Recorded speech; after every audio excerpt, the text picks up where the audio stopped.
nós hoje vamos ter a nossa live com a vice-governadora e agradecemos aqueles que já estão começando a acompanhar, o Leonardo, o Lucas, a Zenaide,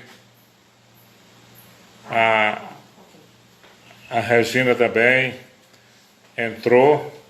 Boa noite, Regina. É porque eu também ainda sou um aprendiz aqui, viu? Essa é a minha primeira também, nunca tinha feito, nunca fiz. Essa é Laura. a segunda aqui. Pois é, eu queria primeiro dar um esclarecimento, agradecer a todos aqueles que estão acompanhando e dar um esclarecimento, gente, porque tem um debate entre os companheiros no Zap de que pouca gente acompanha pelo Instagram. Mas a gente tem que entender o seguinte, o Instagram ele é apropriado para até 4 pessoas ao mesmo tempo, na mesma tela, conversarem. E nesse tempo de pandemia, todo mundo sentiu necessidade de também trocar ideias e fazer uma conversa um pouco mais elaborada do que só aquelas postagens rápidas que a gente faz no Facebook. Mas nós sabemos que essa é a vantagem do Instagram, é a gente poder conversar cada um no seu lugar, porque a gente não pode estar concentrado. É um tipo de live. Na hora que passar essa pandemia, nós vamos fazer live pelo Facebook. Você se lembra, Regina, na campanha Lula Livre, a gente transmitia a nossa caravana. Exato. Todo mundo que estava lá no palanque, no palco, falava, aparecia cada um de cada vez, estava falando, porque live no Facebook, isso aqui tudo eu estou aprendendo com o Arthur, que é meu professor para essas redes sociais.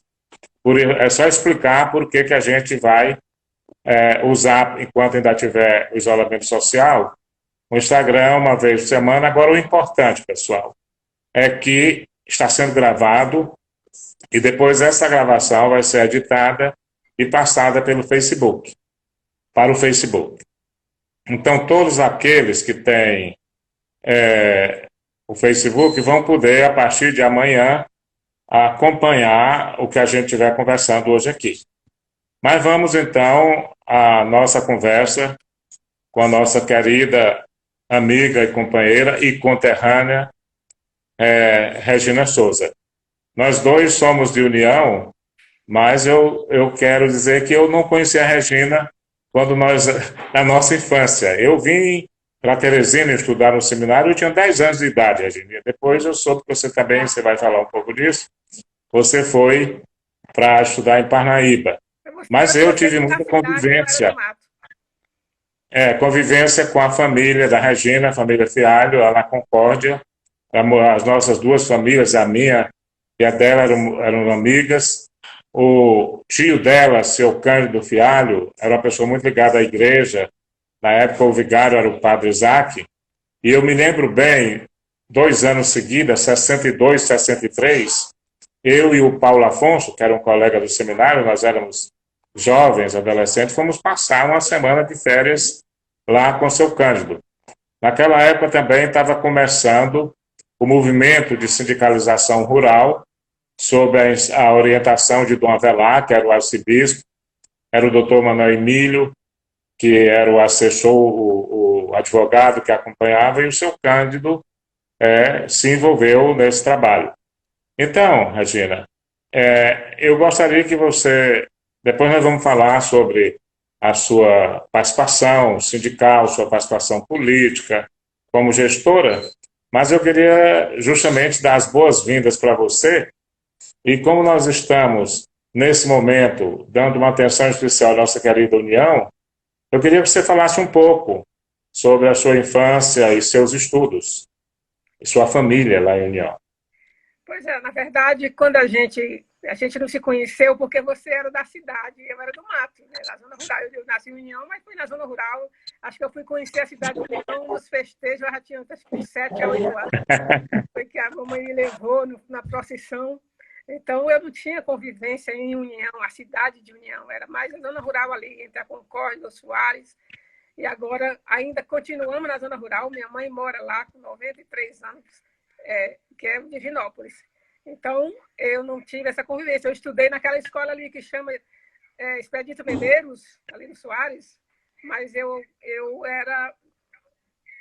que hoje é Expedito Medeiros, mas nesse tempo chamava Escola Isolada do Soares. Eu não entendi por que isolada. Depois, quando eu fui fazer o pedagógico, eu entendi o que era escola isolada, né? Aquela escola multisseriada, que é uma só para todas as séries, uma única professora. Então, foi ali que eu estudei, fiz meus 4 primeiros anos de estudo. Foi naquela escola, com a minha professora, a tia Pretinha, era irmã do meu pai adotivo, que eu fui criada por outra família. Então, eu fui... a tia Pretinha era a professora na época. E era aquela metodologia interessante que a gente... os mais adiantados ensinavam os mais atrasados, né? Então, ela tinha uma aula com a gente até mais metade do turno, era tomando as nossas lições. Depois, nós íamos fazer as lições dos outros meninos mais atrasados que estavam começando. Foi uma experiência que eu não esqueço nunca daquela escola. Toda vez que eu passo lá, eu me lembro. Mas depois eu fui para Parnaíba, né? Então, lá tinha aquele limite de estudar, né? Quarto ano, até o quarto ano chamado. Então, eu fui para Parnaíba estudar, porque tinha um tio em Parnaíba que morava lá e já tinha levado a minha irmã mais velha, depois veio e eu fui também. Aliás, minha família toda foi, né? Depois que eu morava, apesar de eu ter sido criada com outra família, mas eu fui também para a minha família original para poder ter essa oportunidade de estudar. Então, minha vida em união pequena foi isso. Menina, quebrava coco, babaçu, ponhava feijão na roça, as coisas que toda menina do interior faz, que é o destino de era o destino de quase todas as meninas, era seguir o destino das mães. A mãe era quebradeira de coco, tinha que ser quebradeira de coco também. Mas como diziam que eu era muito inteligente, então eu fui levada para Parnaíba para dar vazão a essa inteligência. Então, em Parnaíba, eu fiz exame de admissão, né? E lá eu estudei, fiz meu ensino médio, o ginásio e o ensino médio. Eu me formei professora na Escola Normal Francisco Correia. Aliás, o meu ginásio também, porque a escola tinha o ginásio, que era a escola experimental. Então, eu fiz tudo lá. Então, a lembrança de infância, assim, união é isso, da zona rural, indo em união só para uma procissão, uma missa, tinha a missa do Domingo de Barros, lá na Bela Fonte também, que era famosa, então a gente ia todo ano, era aquela preparação. Né? Então, e da roça, só isso que eu lembro, assim, porque depois, logo, eu fui para Parnaíba estudar, só voltei quando fui fazer vestibular na Universidade Federal do Piauí. É mais ou menos isso. Então, aí depois eu me lembro já, no início dos anos 80, eu já era professor da universidade, nós também tínhamos o CEPAC, um Centro Piauiense de Ação Cultural, que dava assessoria ao movimento sindical. Foi quando eu conheci a Regina, primeiro, Regina, ainda na APEP, que era o Sindicato da Associação dos Professores do Estado do Piauí, que depois virou hoje o SINT. Ainda era os anos Eu me 70, lembro, né? você, o Antônio Neto, o Alberico, irmão do Albertinho. Na época, depois é que entrou o João de Deus. João de Deus é da geração um pouco mais nova, João. Acho que o João mais nova lá do SINT. Aí participamos juntos, o CEPAC prestava assessoria ao grupo de oposição sindical lá dos bancários, que era você, o Olavo Rebelo, o Wellington, né? Depois o Assis, o Nonatinho, naquela época, era bancário do Banco do Brasil aqui, hoje está em Brasília, aquela época aqui. E foi aí que nós começamos a ter uma convivência. A Regina virou sócia do conselho diretor do CEPAC e também entrou no Partido dos Trabalhadores, na mesma época também, que esse grupo que fazia a oposição sindical dos bancários. Eu queria agora, Regina, que você falasse também um pouco, só para a gente resgatando, para a gente entrar na nossa temática, mas a questão da gestão pública, da gestão municipal e da inclusão, sobre o seu trabalho, a sua experiência como sindicalista, que chegou a ser a presidente da CUT, né? Foi. Então, o sindicato foi a grande escola, o CEPAC é a nossa grande escola, porque foi quem nos orientou para essa militância mais organizada. né? Final dos anos 70, a gente já estava fazendo militância na PEP, e a gente contava com esse instrumento chamado CEPAC, que foi criando outros grupos nas várias categorias, teve os comerciários, e aí a gente teve a fundação da CUT, foi onde houve toda uma junção, né? Um grande encontro de várias categorias num congresso para fundar uma central sindical, que criou essa convivência que a gente sente falta, que criou um sentimento de classe.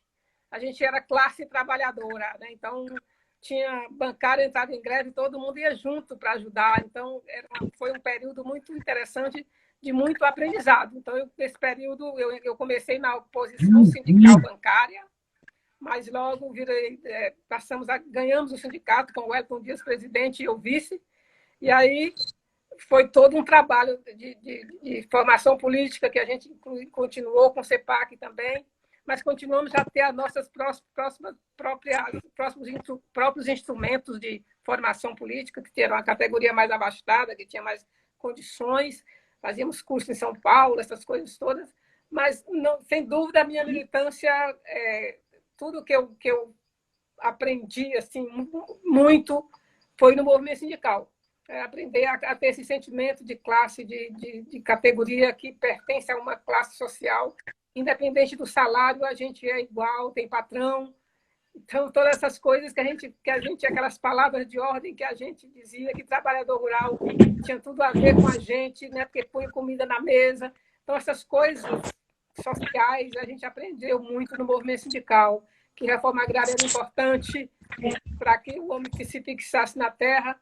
Então, foram lutas memoráveis que a gente travou com o movimento sindical, não só luta de bancário, mas luta de trabalhadores, né? Do trabalhador rural aos urbanos todos, que culminou assim, que tem toda uma geração, que é a minha geração, a geração do Wellington, que aprendeu muito, quer dizer, foram muitos quadros que foram lançados ou que foram descobertos para a militância social, e que geralmente caminhava para o Partido dos Trabalhadores, né? Alguns para o Partido Comunista do Brasil também, o PCdoB, mas a maioria para o Partido dos Trabalhadores, porque era um caminho, até porque os nossos professores eram Antônio José Medeiros, né? Então, as pessoas que nos ensinavam, que davam os cursos, geralmente tinham ligações com o PT, e a gente aprendeu muito sobre sociedade brasileira. Nunca esqueça aqueles filminhos, As Onças e os Gatos, né? Que os gatos pensavam que iam ser onças, né? Fazendo comparativo com os trabalhadores, os patrões enganavam os trabalhadores, dizendo assim, vocês fizerem tudo direitinho, vocês vão ser igual a nós. Então, as onças diziam para os gatos que eles eram onças pequenas, que um dia eles iam ser onças grandes. Eu não esqueço nunca esse filminho que dava aula sobre sociedade brasileira. Então, o sindicato foi a minha grande escola, né? O CEPAC e o sindicato foi a minha grande escola para poder trilhar na vida. Depois veio o PT, aí no sindicato eu fui presidente do sindicato. Logo depois que o Wellington terminou o mandato dele, ele foi ser candidato a vereador. Eu já fiquei na presidência, depois fui eleita presidente, ele vice. Então, a gente tinha todo esse grupo aí que está aqui, você falou, do Assis, Jesus, Marcelino, a Heleninha, que já se foi, infelizmente, que era do PCdoB. Então, a gente fez um trabalho gigante naquele sindicato, assim, de abrir aquele sindicato dos bancários, que era o mais poderoso, né, no sentido financeiro, que ajudava muito as outras categorias para fazerem os seus trabalhos também. E aí fui presidente da CUT também, concomitante ao sindicato, eu também fui eleita presidente da CUT. Foi quando eu sempre me filiei ao PT bem antes, mas eu não tinha militância partidária, porque eu queria fazer o sindicato, que era o celeiro. O sindicato era como era o celeiro, a gente buscava os quadros para o partido. Então, eu fiquei muito mais no sindicato, na CUT, só depois é que eu fui para a direção do partido, lá numa suplência, e acabei também virando presidente do partido no final dos anos 80 para os anos 90. Então, é uma história muito longa, que eu não sei se um dia eu vou escrever, mas é uma história que está aqui na minha cabeça. Regina, como nós não temos o mediador, o jornalista mediador, é um diálogo mesmo, eu tenho que fazer eu tenho que fazer essa função do mediador. Primeiro, quero agradecer a todos aqueles que já estão aí, Fernando Kleber, a Jéssica Fialho, a Jairene, a Daguia, e dizer também que eu fiz questão de resgatar esta sua experiência para lembrar uma coisa muito importante, que a gente se identifica muito, as nossas raízes. Nós estamos na política, mas não esquecemos que a política, nós não somos políticos profissionais, a nossa política é uma forma, é uma continuação da militância social que ganhou essa dimensão de uma militância mais política e institucional. E por isso que eu fiz questão disso, e queria também aproveitar a oportunidade, Regina, para esclarecer uma coisa que está precisando muito ser esclarecida para os nossos companheiros, para os nossos conterrâneos de união. É que eu e você, sempre, desde que fomos dirigentes estaduais do PT, você dirigente estadual da CUT, depois com a eleição do Wellington e do Lula, nós passamos a desempenhar funções de âmbito estadual. Eu como secretário estadual de Educação e você como secretário estadual de Administração. Então, a nossa cabeça tinha que estar olhando para o conjunto dos 224 municípios do Piauí. Mas isso não impediu que a gente tivesse sempre um carinho especial por União. Você sabe, você é testemunha disso, que nós vivíamos o governo do Wellington muito bem sintonizado com o governo do Lula. Tinha toda uma série de políticas públicas que implementava em todos os municípios, sem discriminação, aquilo que a gente chama democrático ou republicano, mas nós sempre cobrando o Wellington para intensificar, para levar mais coisas para a União. E também ele sempre teve uma consideração pela gente, tudo aquilo que era destinado para a União, ou inauguração, ou anúncio que ia ser feito, ele sempre se preocupava de conversar com a gente, de trocar ideias sobre o trabalho em União. Eu gosto de dizer que nós éramos gestores estaduais, mas com um carinho, por causa da raiz e do afeto, todo especial para a União. Eu me lembro da nossa luta para a questão do recapeamento da estrada Teresina-União. Era anos, era só tapa-buraco, tapa-buraco. Mas não, nós queremos que faça um serviço aí de vergonha mesmo, de recapeamento de toda a estrada. Aí juntamos também nós dois e o João de Deus para reivindicar a estrada também, o asfalto para Lagoa Alegre, aí era mesmo da pissarra para o asfalto, conseguimos também. E todas essas... só tem que entender que o nosso estilo de fazer política é o de apoiar políticas públicas, para garantir que todos os municípios sejam beneficiados, e, claro, com um carinho especial por aqueles que a gente tem base ou que a gente tem uma ligação mais afetiva. Eu era deputado estadual, depois federal, você não tinha ainda tido nenhum mandato eleitoral, era mesmo só a responsabilidade de gestora pública estadual e esse carinho pela nossa terra natal. Mas a gente sempre acompanhava Luz para Todos, depois os assentamentos do crédito fundiário, a reforma das escolas, a expansão do Brasil alfabetizado, todas essas políticas, a Bolsa Família, que era o carro-chefe naquele início, ainda o programa que a gente chamava da Fome Zero, né, que era um programa de segurança alimentar. Dizer esse nosso papel e esse diálogo que a gente sempre teve especial com o nosso governador Wellington Dias naqueles 2 primeiros mandatos e que, de certa maneira, continua com o intervalo de um mandato aí do Wilson Martins e agora já nesses outros mandatos mais recentes. Se você quiser complementar alguma coisa sobre essa fase, mas depois eu queria que você falasse um pouco mais detidamente sobre o seu mandato como senadora, porque você teve uma marca, você viveu uma experiência muito rica de contato com entidades nacionais e internacionais sobre alguns temas que você assumiu como prioridade. Depois também você teve um cuidado de administrar muito bem as suas emendas. Então, eu lhe deixo à vontade aí, se quiser fazer algumas considerações sobre a atuação no governo estadual, mas nós gostaríamos já, como que você que tem essa sensibilidade social para aqueles que você chama dos invisíveis, os que são marginalizados, e que a gente precisa ter todo o cuidado. Essa é uma marca também de um partido como o PT. Então, agora a palavra com você.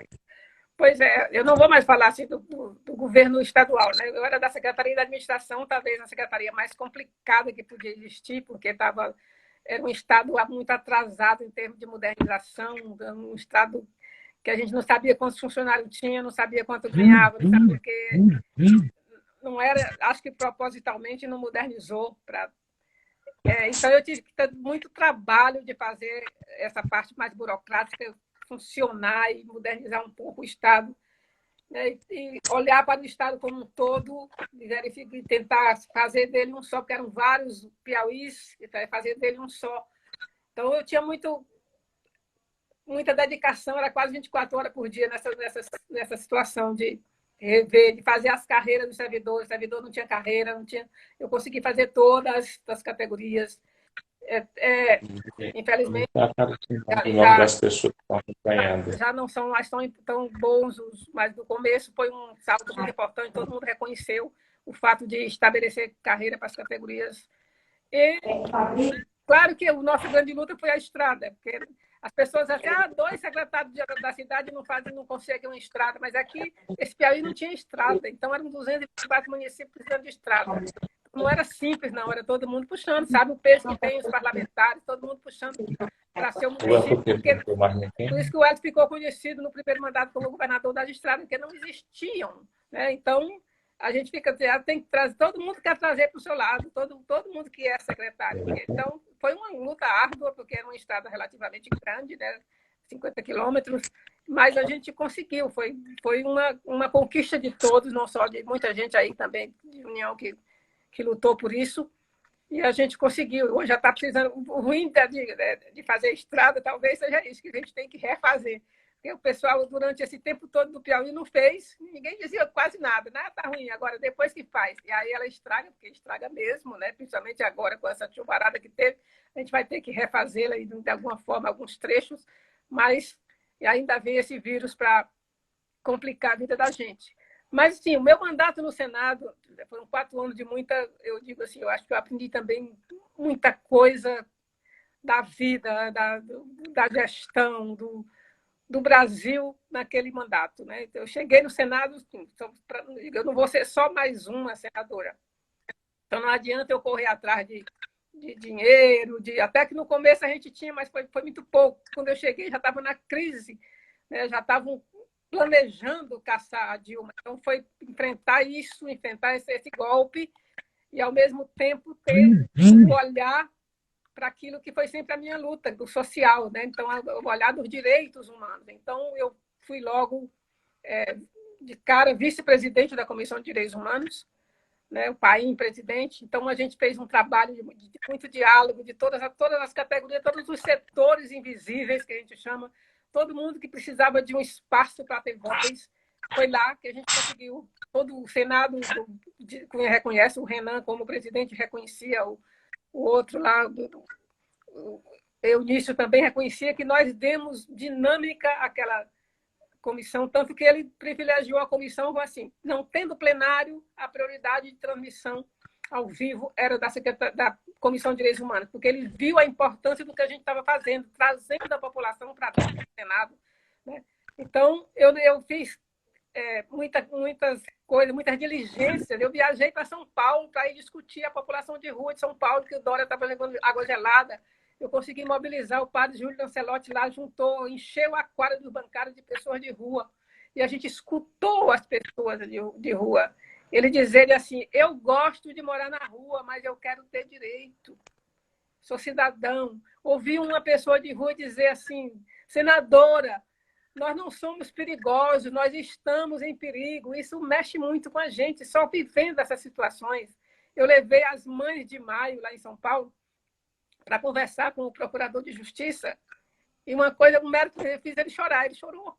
Ele não teve como segurar lágrimas de ouvir aquelas mães reivindicando o corpo dos seus filhos para enterrar, daquele massacre que teve lá na Lapa. Então, foram experiências assim incríveis que eu vivi. Dei voz até indígena, meu Deus, o pessoal dizia, o porteiro lá do Senado chamava, senadora, seus índios estão aqui na porta. Ele chamava os índios da senadora Regina, porque foi eu que consegui também que os índios tivessem voz, muitas audiências públicas, muito encontro no Ministério da Justiça para ver a demarcação das terras, fazia o acampamento dos indígenas, eu estava lá com ele, eu fiz audiência pública dentro do acampamento, porque o Senado não permitiu a audiência ser... Os índios queriam entrar e não queriam deixar por causa do jeito dele, porque eles andam com os adereços deles, eles acham que não pode entrar, então... Eles não quando resolveram deixar entrar, eles não quiseram mais. Disseram, índio, quando o homem branco chega na aldeia, índio recebe com festa. Aí, aqui índio não pode entrar. Índio não quer esta casa. Então, eu aprendi tanta coisa com os indígenas que eu vou te contar. E, inclusive, eu vou terminar com uma frase de uma índia de 70 anos que não falava português. E ela disse uma coisa que a gente pode considerar agora. É dizer que quando não tiver mais peixe no mar nem no rio, quando todas as árvores forem derrubadas, homem branco vai ver que não come dinheiro. Eu nunca esqueci disso, né? Porque nós estamos vivendo um momento bem propício para refletir sobre isso, sobre o que nós estamos fazendo com o planeta, e que o dinheiro está aí. Um monte de gente com dinheiro, mas está passando pendente, talvez não a mesma necessidade, mas está sofrendo com dinheiro no banco, com dinheiro no bolso. Também como estão sofrendo os pequenos. Então, depois eu virei presidente da comissão, né? 2 anos de presidência da comissão, fiz muitas viagens, muitas relações nacionais e internacionais, eu visitei esse Brasil quase todo, eu fui em Pau d'Arco, onde teve aquela chacina dos trabalhadores rurais, eu ia lá para conversar com o secretário de segurança, essas coisas, e eu também fui ao Uruguai e à Espanha por conta do trabalho de segurança alimentar, porque eu fazia parte da Frente Parlamentar de Segurança Alimentar. Por isso eu tenho uma relação boa com a ONU, que, inclusive, como vice-governadora, já estava nas tratativas, já era para estar funcionando aqui uma agência, um escritório da ONU aqui, da FAO, da Segurança Alimentar. Já está tudo pronto para a gente assinar, e aí veio o coronavírus, tem que dar um tempo, mas a gente vai ter um grupo aqui da FAO, da ONU, que vai trabalhar a segurança alimentar, que aí eu já entro no tema que você propôs também. Esse vírus tem que ensinar alguma coisa para a gente. E segurança alimentar é fundamental. Como é que você pode mandar a pessoa ficar em casa se ela não tem o que comer, se você não tem segurança para ela se alimentar? Ou como é que você pode mandar a pessoa ficar em casa se ela não tem casa? A gente tem que refletir, não é? Eu acho que, Antônio José, e aí entrando, não sei se já era hora, mas na questão que você é candidato a prefeito, então eu acho que não tem plano de governo mirabolante que precisa ser feito. Agora vai ser a minha mantra, vai ser a minha luta, vai ser a minha ladainha. Eu acho que não é tolerável, não é civilizatório a gente aceitar que alguém não tenha água para beber, que não tenha comida para comer e que não tenha uma casinha para morar. Eu acho que essas 3 coisas, para isso a gente vai ter que desgostar alguns segmentos. Não é desgostar, vai ter que não pode privilegiar alguns segmentos enquanto tiverem pessoas. Não é possível que as pessoas saiam dessa crise sem refletir sobre isso. Não é decente, não é tolerável, não é civilizatório. Então, nós não precisamos de marco regulatório, nós precisamos de marco civilizatório. Este país tem que ser um país civilizado, seus cidadãos têm que ter onde morar, o que comer e ter água para beber. Porque aí você faz uma crise, uma pandemia, você vai poder dizer, fica em casa, porque ele vai ter casa. Essa segunda parte agora, Regina, é justamente sobre isso. Você já colocou na boa perspectiva. É o que hoje a gente está falando, vamos continuar com todo esse trabalho de montar estrutura de saúde, inclusive com os hospitais de campanha, de mostrar a importância do isolamento social, da questão dos cuidados de higiene, da máscara, do álcool, de lavar as mãos com sabão, a proteção social, como você já fez referência, mas todo mundo começa a falar dentro dessa linha que você vinha desenvolvendo aí, e no pós-pandemia. Eu acho que essa discussão precisa ser o grande quadro da discussão das propostas de governo nessa eleição municipal. A crise profunda que nós estamos vivendo no mundo todo mostra que alguns valores precisam ser resgatados, que a gente não pode ficar só nessa polarização e, às vezes, que parece mesmo... a palavra, eu não estou achando a palavra mais bonita, parece molecagem de alguns dirigentes, como também aquela briguinha, aquela picuinha que às vezes, que antigamente chamava paroquialismo, que via aquela briguinha miúda nas eleições municipais. Eu acho que a gente tem que aprender com isso que a gente está vivendo.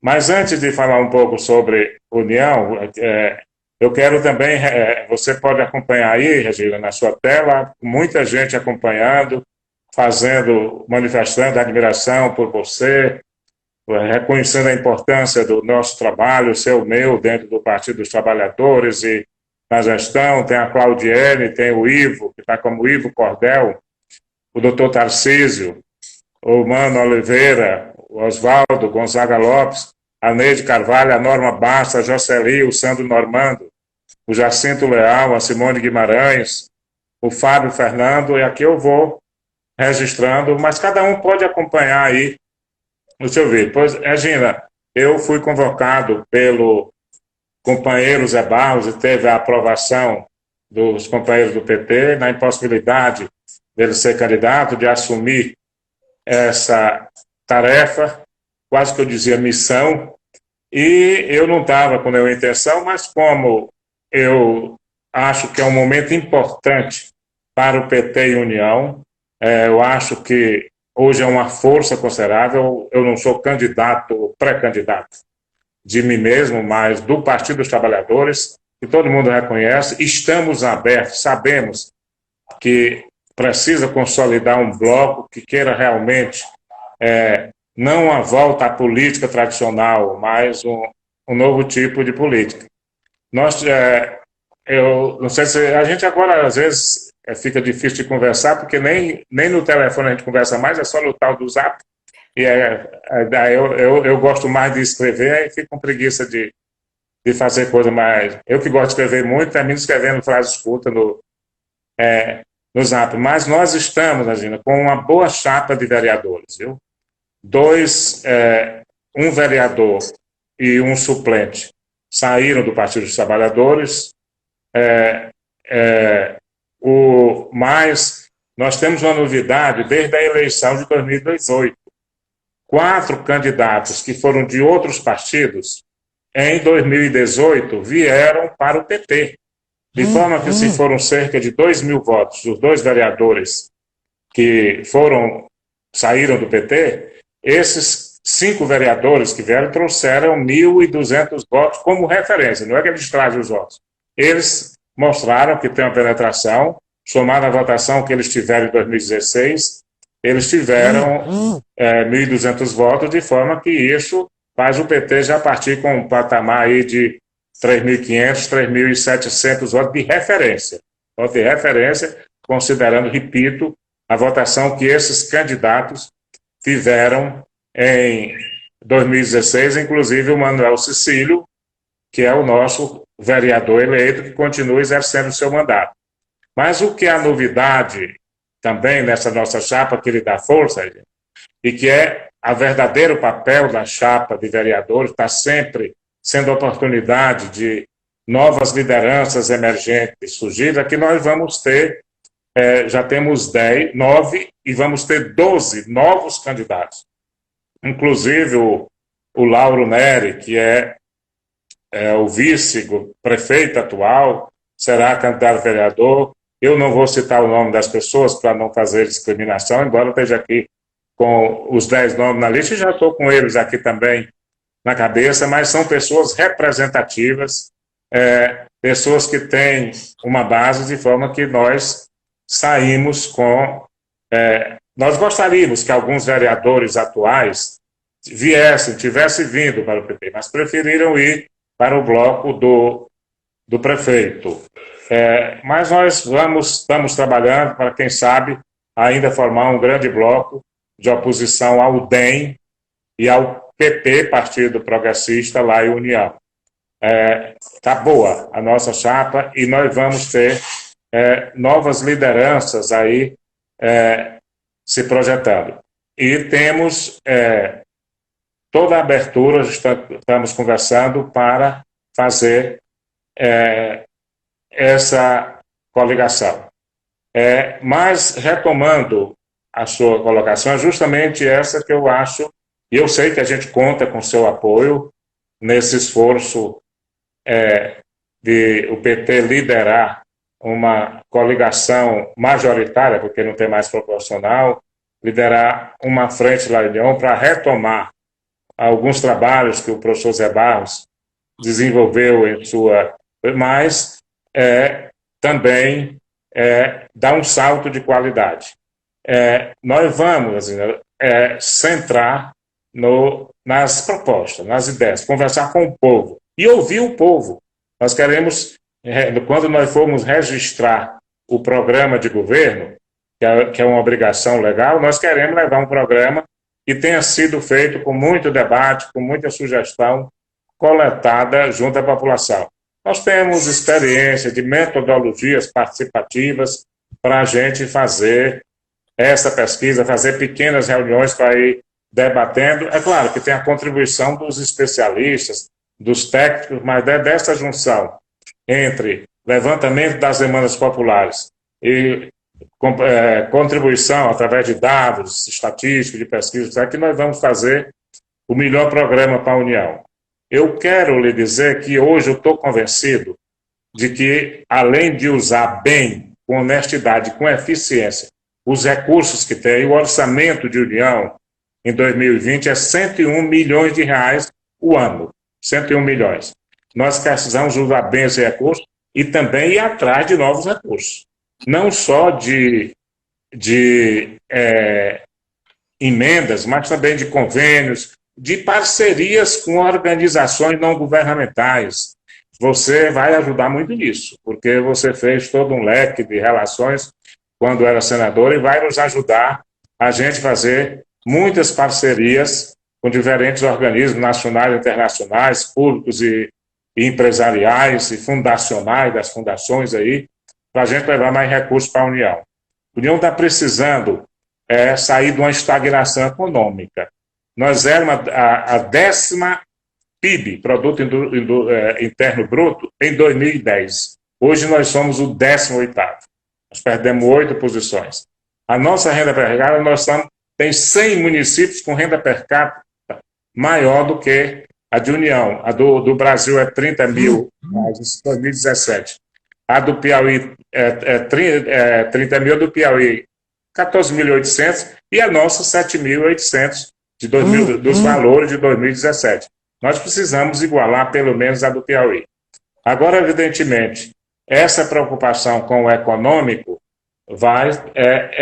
uma proposta que nós temos dito isso no nosso programa de governos federais, estadual, está no nosso PPA estadual, que é crescimento econômico com inclusão social e sustentabilidade. E além dessa contribuição para a gente ter apoios fora do Piauí, públicos e privados, nós queremos ter essa marca social que se combine com esse empreendedorismo, com esse dinamismo econômico. E é sobre isso, a inclusão social. É sobre isso que eu gostaria agora de ouvir como é que você acha que o município, você que teve a experiência do ponto de vista nacional, como é que os municípios, e no caso não é só a União, os governos municipais em geral, podem participar e fazer o crescimento econômico, a retomada do crescimento no pós-pandemia, esse crescimento não seja excludente, mas seja de inclusão social. Nossa, eu esqueci de falar uma coisa quando eu falei do meu mandato, assim, porque eu não sou mesmo de exibir. Tem gente que bota qualquer uma pedra, que eu tenho que fazer essa solenidade, né? Mas eu destinei bastante recursos para a União, principalmente na área da saúde, porque sei que é a área que mais precisa de custeio. O prefeito sempre fala disso quando está presente comigo em algum lugar. né? Não sou de fazer exibição, nem sei quanto são Mano Duro, mas todos os anos eu dediquei emenda de saúde, principalmente, tem calçamento também, mas de saúde para a Prefeitura de União, porque a gente entende que a saúde é outro setor, e aí entra essa questão que nós estamos vivendo agora. Eu acho que nossas bandeiras têm que ser um SUS fortalecido. Nesse momento fica provado que a saúde pública é importante. Cai por terra aquela história do Estado mínimo que as pessoas defendiam aí. Os que defendiam o Estado mínimo foram os primeiros que correram para pedir socorro ao Estado. Os bancos foram os primeiros que foram pedir socorro ao governo federal. Nem tiveram prejuízo ainda, pode até ter que tenha, mas só o que lucraram antes já não precisava, mas foram os primeiros e foram socorridos, né? O governo liberou 1 trilhão para eles, assim, não é que dinheiro, mas assim, liberou o compulsório, liberou não sei mais, somando tudo dá 1 trilhão de reais. Então, quer dizer, o Estado mínimo já era, não é possível que agora alguém volte defendendo o Estado mínimo, e que o fortalecimento do SUS, o SUS é o melhor arcabouço jurídico que tem no mundo. Agora tem suas falhas, suas debilidades, é preciso fortalecer o SUS. É preciso que a saúde seja pública de verdade para todos que precisam. Então, essa é uma bandeira. A outra bandeira que a gente tem que defender, que tem que ser uma coisa de todo mundo, dos prefeitos, dos militantes, dos vereadores, esse país precisa de uma renda básica. O Suplicy estava certo naquela obsessão. Ele e o Nazareno, eu me lembro, as duas pessoas que tinham obsessão pela renda mínima. O Bolsa Família chega a ser um pouco a renda mínima, mas não é ainda a renda mínima que se precisa, porque agora ficou provado a quantidade de invisível que tem nesse país. Quer dizer, esse auxílio de R$ 600, que foi uma luta da esquerda no Congresso, porque o governo queria dar 200, é bom não esquecer. E o pessoal lutou, brigou, foi para cima, conseguiram chegar em 600. Só que os excluídos, os invisíveis, vão continuar invisíveis, porque não houve, não é tão burocrático você falar para uma pessoa, entre no aplicativo, se a pessoa não sabe o que diabo é aplicativo, não tem nenhum celular. Então, a pessoa, quem entra, tem a maior dificuldade de fazer. Hoje eu descobri que tem um código que sai para a pessoa usar, que só dura 2 horas. Só esperando para entrar, tem gente que diz que passa 6 horas, então o código já era. Então ela tem que... As pessoas não sabem disso, então continuam excluídos. Então tem que ter um jeito. Agora, eu acho que esse vírus vai trazer a cara real do Brasil. Da mesma forma que teve gente que recebeu sem ter tanta necessidade. Até porque o corte não foi... Eu achei o corte um pouco exagerado, assim. Não é que a pessoa seja rica, mas a pessoa que tem 3 mil de renda na família, ela não pode ser considerada miserável no Piauí, por exemplo. Então, o corte podia ter sido menor, 2 salários mínimos, por exemplo, para poder abranger mais gente. Então, a cobrança que a gente fez das prefeituras, e até que elas fizeram muito, é a busca ativa, ainda dá tempo, que até o dia 7 de julho pode cadastrar. Buscar essas pessoas que estão necessitando, que não têm o que comer, senão a gente não pode segurar essas pessoas em casa. Como vai segurar em casa se elas não têm o que comer? Elas vão para a rua procurar alguma coisa para fazer, ou até pedir. Né? Então, precisa cadastrar as pessoas que não conseguiram se cadastrar, porque continua a invisibilidade. É preciso, nesse momento, isso, o papel dos municípios, porque os municípios é quem tem agente de saúde, que sabe onde é que estão todas as casas, né, para saber, pelo menos, né, que faz as visitações. Então, os CRAS é quem tem que fazer essa busca ativa, como se fez na época do Bolsa Família, buscar as pessoas que não tinham nada, descobrir onde é que tinha gente que não tinha nada. Eu cito sempre a Serra do Inácio. Eu descobri a Serra do Inácio, um lugar onde um país que todo mundo comprou moto, lá não tem uma bicicleta. E são 150 famílias. Então é preciso que a gente continue nessa busca, e os prefeitos, as prefeituras, os vereadores, todo mundo tem papel nisso. Eu acho que assim, é super importante que as pessoas se envolvam. Então, para mim, você, candidato em União, é exatamente isso. Eu digo sempre, você tem o coração nessa cara, coração social. Então, a tônica, a palavra-chave da gestão próxima é o social. É a segurança alimentar, a segurança hídrica e a moradia. Para mim, essas 3 coisas, sem isso, não há cidadania.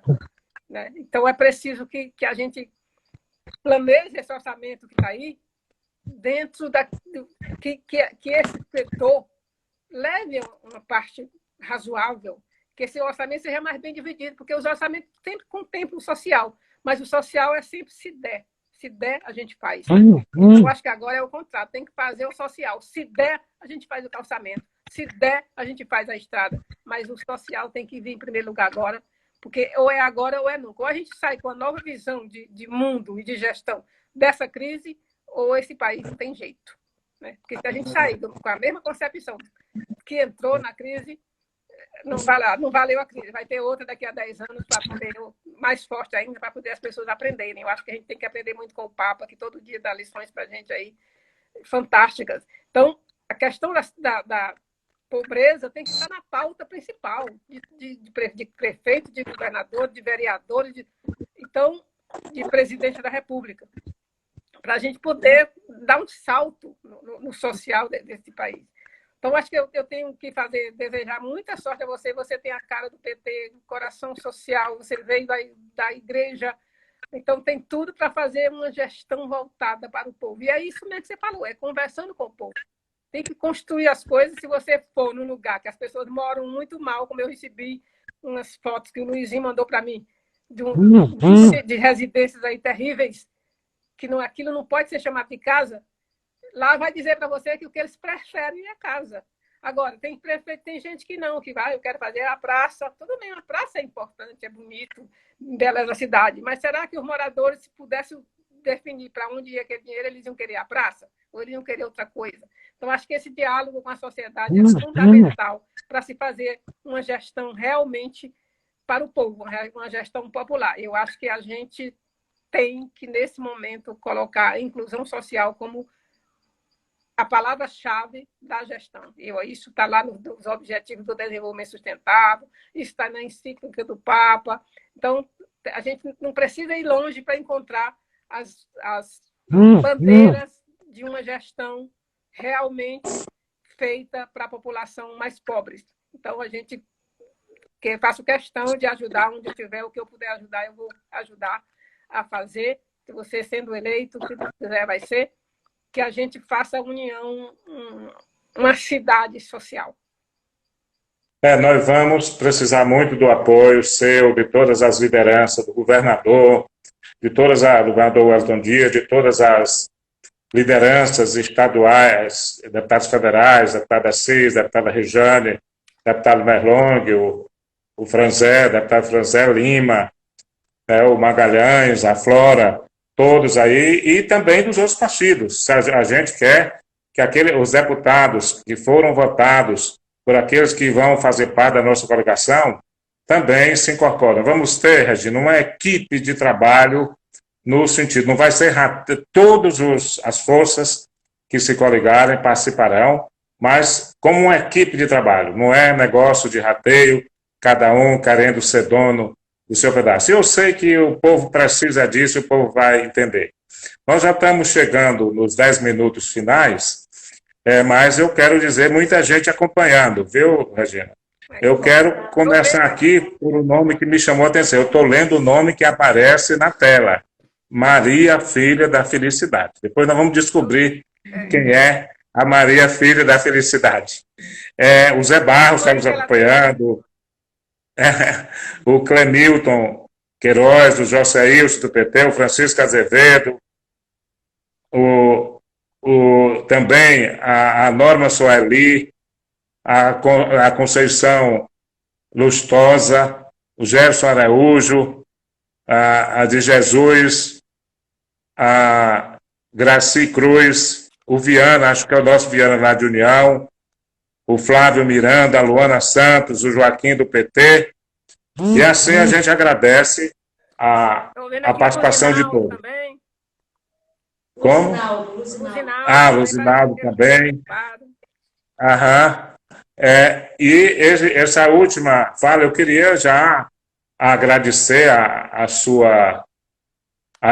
Marina Moura aqui, a Ana Lúcia de União. Ana Lúcia é pré-candidata a vereadora lá em União. É uma empresária dinâmica dessa área, agente de turismo. É uma mulher muito ativa. Então, nós queremos já ia agradecer a sua participação e de todos aqueles que participaram. A gente, como disse, está sendo gravado e vai ser divulgado via Facebook para que as pessoas tenham mais acesso, uma vez que o Instagram é mais reduzido. E teve uma pergunta aqui no início, Regina, que eu gostaria que a gente terminasse com ela, e uma consideração aqui da Norma Soeli é juventude e mulheres.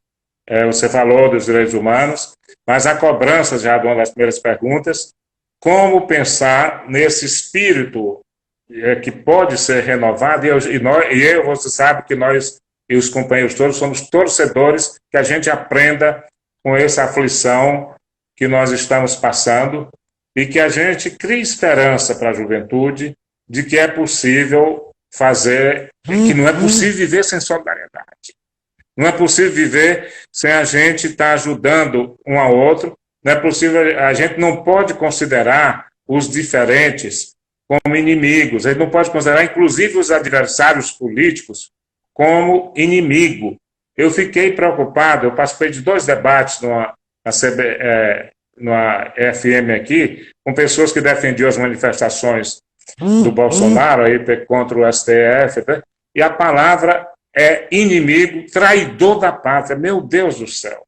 Então eu fico muito preocupado. Mas eu queria justamente falar da esperança que a gente tem que dar para a juventude. Nós queremos, através da cultura, através da educação, através de esporte, através da possibilidade de trabalho, criar essa esperança da juventude. Nós vamos dar uma atenção especial à juventude, e eu gosto muito do provérbio chinês. As mulheres são a metade do céu, viu, Regina? Lá o provérbio chinês diz isso. E isso tem que ser não só em políticas públicas para as mulheres, mas nós devemos ter secretários e secretárias. A questão da participação do gênero tem que começar na base, começar nos municípios. Então, essas já foram assim, as minhas considerações finais, depois é só mesmo encerramento como o gestor aqui do Instagram. Agora eu passo a você para as suas considerações finais, Regina. Olha, no meu mandato de senadora também, mulheres tiveram uma participação muito grande, tiveram voz, e tivemos encaminhamentos importantes, inclusive aprovamos lei. Agora mesmo aprovei 2 leis lá, foram aprovadas 2 leis lá, que eram minhas do Senado, aquele livro que eu publiquei, estão lá 2 leis, aquela da educação do agressor, da minha autoria, e a outra que é a questão do banco de dados único, de ter um sistema único de dados sobre a questão da violência contra a mulher, porque todo lugar tem seus dados e não batem. Então, o governo federal tem que criar um banco de dados único. Então, mesmo depois de sair, deu quase 2 anos, já tem leis minhas aprovadas lá sendo aprovada lá em relação à mulher. Tem lá uma senadora que me liga, olha, sua lei foi aprovada. Eu fico feliz de saber que deixei lá algumas sementes. Então, nesse momento de coronavírus, é importante a gente lembrar que as mulheres é quem estão levando a maior carga, que talvez estejam sofrendo mais, principalmente porque elas são a maioria do setor de saúde, principalmente enfermeiras, técnicas de enfermagem, né? Então, só por si só, já tem uma pressão muito forte em cima delas de estar convivendo com a doença, de ter que dar conta e deixar em casa a família.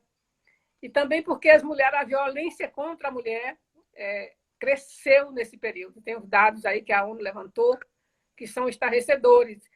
Mas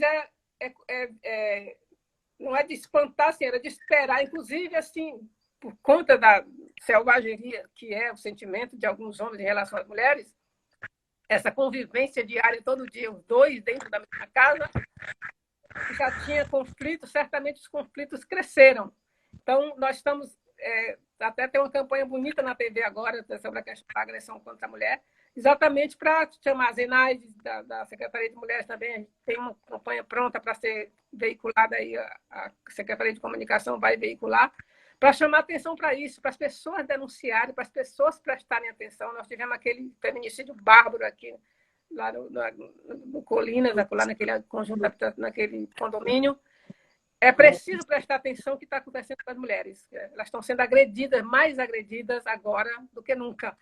Então, é preciso que a gente também tenha esse olhar, que preste essa atenção, né, na vizinhança. Nós temos o Salve Maria, que é um mecanismo importante, que é só baixar no Google, está lá para você baixar, para você denunciar anonimamente qualquer agressão que você esteja assistindo, ouvindo, né? Porque você pode salvar uma vida, né? Então, as mulheres têm essa luta, uma luta, a luta contra a violência talvez é a pior, a maior delas, mas tem a luta do empoderamento. Por isso eu quero ver bancada de mulheres aí, fiquei feliz aí da candidata a vereadora, e que outras também tenham coragem de ir para a luta, que eu acho que as mulheres estão aprovadas aí no mundo. Nós temos vários países aí que as mulheres estão dando show nessa crise do coronavírus, as primeiras ministras, né? A gente tem países aí onde é paridade, né? A Espanha é paridade, a metade dos ministros são homens, metade são mulheres. Então, a gente precisa caminhar para essa paridade, avançar, porque a representação feminina é vergonhosa no Brasil, né? Não é possível continuar assim, porque as pessoas, homens tomam decisão pelas mulheres, isso é terrível. Elas também têm que participar daquilo que diz respeito à nação e a elas mesmas, até sobre elas mesmas. Então, é muito importante isso. E a representação, esse é um momento bom para as mulheres se mostrarem, mostrar sua competência, fazer suas campanhas, ir à luta, né? E a juventude também. A juventude tem que ser protagonista. A juventude precisa estar nas esferas de poder de decisão. Então, também, nesse momento de ano eleitoral, tem que também ter coragem, né? Eu estou feliz assim, que nós temos aí já um bom número de candidatos e candidatas jovens, que a gente pretende acompanhar de perto para que elas tenham um papel importante na campanha e depois da campanha também, eleitas ou não eleitas, meninos e meninas, têm que ter protagonismo também nos governos que ajudaram a construir. Então, é preciso que a gente pense nisso. A juventude do Brasil, a juventude do PT, tem que ter isso na cabeça. Tem papel para a juventude executar. Não pode ser só carregar a bandeira, não pode ser só fazer a campanha dos outros. Esses outros têm que dar oportunidade para esses jovens também terem espaço público, ocuparem os espaços públicos, principalmente as mulheres que sempre foram do espaço privado, era a casa, o lar, e elas têm que extrapolar esse espaço privado e chegar na esfera pública. Então, eu tenho esperança, estou esperançosa também. Eu acho que a gente, esse período de reclusão vai servir para a gente pensar, até porque o dia é muito comprido. Eu digo sempre, o dia mais longo da minha vida. Eu tenho lido muito, eu tenho assistido algumas coisas, e lido muito, principalmente. Acho que meu lado social me leva a rever algumas coisas, a reler algumas coisas. Então, eu revi Mandela, eu revi Gandhi, porque são personagens que inspiram a gente na luta, né, pela liberdade, na luta pelo social, na luta pela inclusão, na luta de combate à pobreza. Eu acho que é nesse caminho que todo mundo que está vivendo este século, não é possível que o Brasil dobre o século XXI na mesma situação que se encontra. Então, apesar de muita loucura, de muito ódio, de muito xingamento que tem por aí, mas tem um lado muito bom também que a gente vê todo dia. Tá? A solidariedade tem que ser a palavra-chave nesse momento de coronavírus, porque é a palavra que mobiliza. Não adianta, tudo bem, a política mobiliza, a gente faz tudo o que tiver que ser feito na política, mas nesse momento a solidariedade talvez é a palavra mais importante, mais mobilizadora que a gente pode ter. Vai ser melhor. Eu vou fazer uma com a menina lá de Pico da Teônia, então já vou saber mais, mas foi muito bom. Eu acho que esse é um instrumento também que veio para ficar. Eu disse para o pessoal do PT, o PT Nacional faz reuniões 2 vezes por mês, e agora a gente gastava 600 mil, às vezes, por uma reunião, tem passagem aérea, hotel, agora estamos fazendo reunião assim e dá tudo certo, todo mundo fala, todo mundo vota, todo mundo diz as coisas. Isso muito... Acho que essa é uma coisa que veio para ficar também.